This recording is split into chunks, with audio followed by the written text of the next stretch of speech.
Doctor గారు, నా వయసు 40 సంవత్సరాలు. నేను 10 సంవత్సరాలుగా మధుమేహంకు మందులు వాడుతున్నాను. అయితే మార్కెట్లో షుగర్ ఫ్రీ రైస్ దొరుకుతుందని అంటున్నారు. ఇది నిజమేనా? నేను అన్నం తప్ప చపాతీ లాంటివి తినటం ఇష్టం ఉండదు. కానీ షుగర్ ఉన్నవాళ్ళు అన్నం తక్కువగా తినాలి అని అంటున్నారు. ఇప్పుడు రైస్ విషయంలో నేను ఎటువంటి జాగ్రత్తలు తీసుకోవాలో తెలియచేయండి అని అడుగుతున్నారు. ఈ ప్రశ్నకు డాక్టర్ గారి సమాధానం ఇప్పుడు తెలుసుకుందాం. సో బేసికలీ షుగర్తో బాధపడుతున్న వాళ్ళు, ఎన్నో సంవత్సరాల నుంచి షుగర్తో బాధపడుతున్న వాళ్ళు పర్టికులర్గా అందరూ అడిగే క్వశ్చన్, సార్ రైస్ మానేయాలా, రైస్ ఎందుకు మానేయాలి, నేను ఎప్పటి నుంచో అదే వాడుతున్నాను. సో పర్టికులర్గా ఈ రైస్ అనేది ఏంటంటే, మనకి అన్నం అనేది సింపుల్ కార్బోహైడ్రేట్ అండి.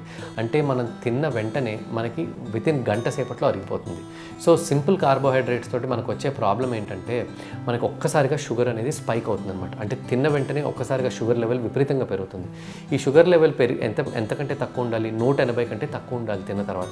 అలాంటిది ఒక్కసారిగా షుగర్ స్పైక్ 200, 300 వరకు వెళ్ళిపోయి ఒక్కసారిగా మనకి ఇన్సులిన్ ప్రొడ్యూస్ అవుతుంది, ఒక్కసారిగా షుగర్ పడిపోతుంది. సో ఇది మనం సర్వసాధారణంగా డయాబెటీస్ పేషెంట్స్లో ఎక్కువగా చూస్తూ ఉంటాం. ఈ షుగర్ స్పైక్ అనేది 180 దాటి పైకి వెళ్ళినప్పుడు మనకి రోజు అదే లెవెల్లో పైకి వెళ్తూ ఉంటే మనకి లాంగ్ టర్మ్లో కిడ్నీ కానీ, కళ్ళు కానీ, లేదంటే నరాలు కానీ డ్యామేజ్ అయ్యే అవకాశాలు ఎక్కువగా ఉంటాయి. అందుకే మనం ఎప్పుడైనా సరే షుగర్ లెవెల్ని 180 కంటే తక్కువ పెట్టుకునే ప్రయత్నం చేస్తూ ఉంటాం. సో అందుకోసము అందరినీ అన్నం తగ్గించండి, ఆ తర్వాత గోధుమలు తీసుకోండి, లేకపోతే మరేదైనా తీసుకోండి అని చెప్తాం. ఈ గోధుమలు కానీ ఇవన్నీ ఏంటంటే, ఇవన్నీ కాంప్లెక్స్ కార్బోహైడ్రేట్స్. కాంప్లెక్స్ కార్బోహైడ్రేట్స్ అంటే అరగడానికి టైం పట్టే వీటిని మనం కాంప్లెక్స్ అని పిలుస్తాం అనమాట. అంటే మీరు ఇప్పుడు గోధుమలు కానీ, జొన్నలు కానీ, రొట్టెలు తీసుకున్నారంటే ఇది అరగడానికి కనీసం ఒక 2 గంటల నుంచి 4 గంటలు పడుతుంది.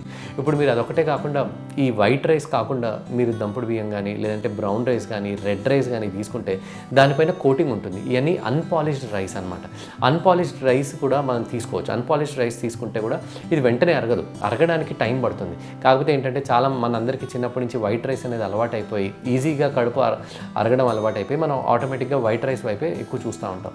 కానీ బ్రౌన్ రైస్, లేకపోతే రెడ్ రైస్ కానీ, లేదంటే ఇప్పుడు కొత్తగా తెలంగాణ లోపల గ్లైసెమిక్ ఇండెక్స్ ఎక్కువ ఉండే రైస్ కూడా ఒకదాన్ని తీసుకొచ్చారు. కానీ ఇది పూర్తిగా ఇది కాదండి, ఇది కూడా స్టిల్ సింపుల్ కార్బోహైడ్రేట్ కిందే పడుతూ ఉంటుంది. కాకపోతే మిగతా రైస్ కంటే ఇది కొంచెం బెటర్ అంతే.